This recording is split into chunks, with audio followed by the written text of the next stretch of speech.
Hey, it's Jess. I thought I'd make a quick video to update on my progress. I've been throwing up and throwing up and throwing up everything, and like yesterday I had, or the day before yesterday I guess, I had 2 tater tots and I threw up so bad. It was awful. I was sick all day.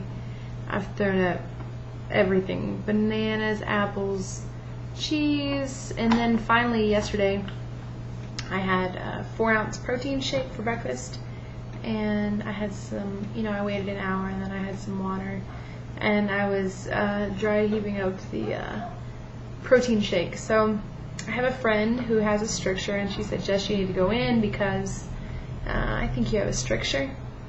So I was like, okay.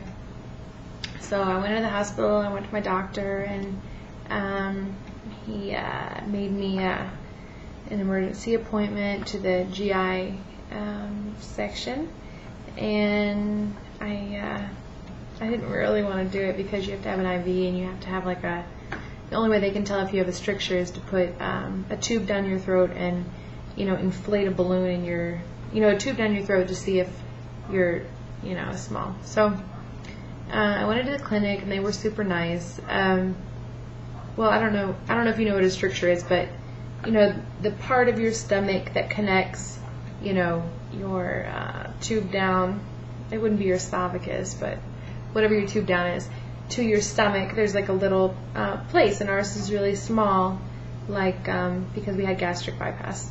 So what happens is as you're healing, and 4 weeks is the big time for this, it gets really, sometimes the scar tissue can make it really small, even the size of a pen hole, and then nothing goes in, so when you eat food, it doesn't digest and it just sits on the top, and then you throw it up within 5 minutes. So every time I ate, I would throw it up within 3-5 minutes of when I ate, and I had a lot of burping. I'd get stuck here and I'd go like this and then I'd burp, and those are all signs of the stricture.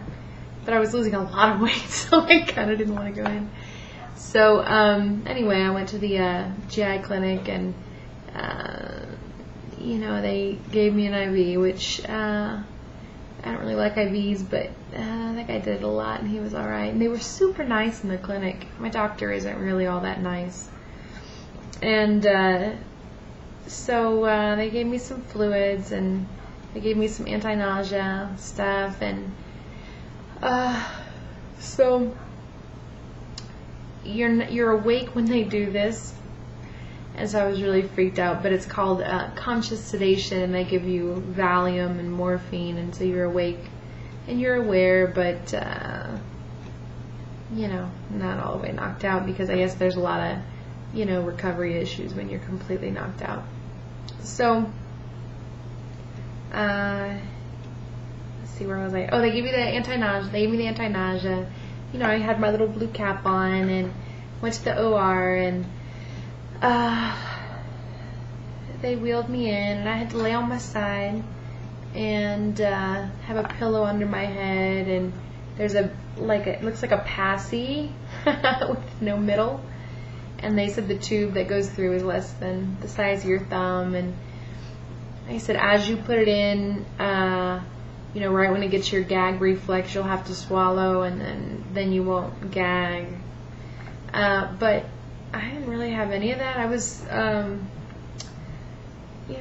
pretty high off the stuff they gave me, and I'm always down for some pain medicine at the hospital, so I was awake, and I remember it, and I remember seeing my, the thing on the screen, it has a camera on it, and you can see it going down your throat, and he said he went all the way down to my intestines to look at my intestines through my mouth. So, wow, right?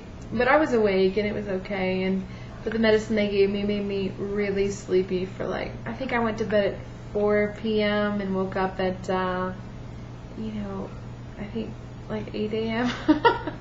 So, I was super sleepy, but it really wasn't all that bad. So I have to go back in 2 weeks, and they do these I don't know what they call them, balloonings or something for strictures.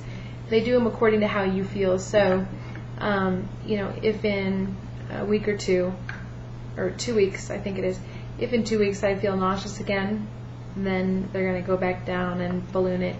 Like my friend who's had it done in town, I think she's had it done 6 times. Some people have it done, you know, like 2 or 3 times. And there was one lady in the group who had it done, what was it, 24 times in the first year or something. Because a lot of times when they open it up with the balloon, it'll close back up. But it took a long time for me throwing up to actually go in, because frankly I like the amount of weight I was losing. You know, I think I'm 35 pounds down in it'll be 6 weeks on Tuesday, so 35 pounds down in 5.5 weeks. So I started at 270 and I'm 235 now, so that's, you know, super-tastic really. So I don't know, but I got tired of throwing up, and I was weak. Like I would drive around in town and get lost, and like I was going from my house to Blockbuster, you know, and 2 blocks away from my house I had to use my GPS system because I couldn't figure out where I am. And like I go grocery shopping, and on the way out I was like, man, I think I just might leave these groceries because I'm not sure that I can push this cart all the way to my car, and I just don't know if I can put all the groceries in. I was just so weak. And I went to the gym this week, and I started going back, and I started swimming, and I'm starting back on the elliptical. And I was able to do 30 minutes of the elliptical this week, so that's really good for me. But I just didn't, you know, when you're having like 300 calories a day, if that, you know, and you burn 300 on the elliptical, you know, it's really tiring, you know. So I haven't thrown up anything today. It was like instant relief like that. And I haven't really even felt nauseous, so that I don't think I've not felt nauseous since like maybe 2 weeks ago. So that's really a gift for me. So that's it. I have a stricture, and then I had some ballooning, and it totally wasn't bad, and I'm not throwing up anymore. So all right, bye.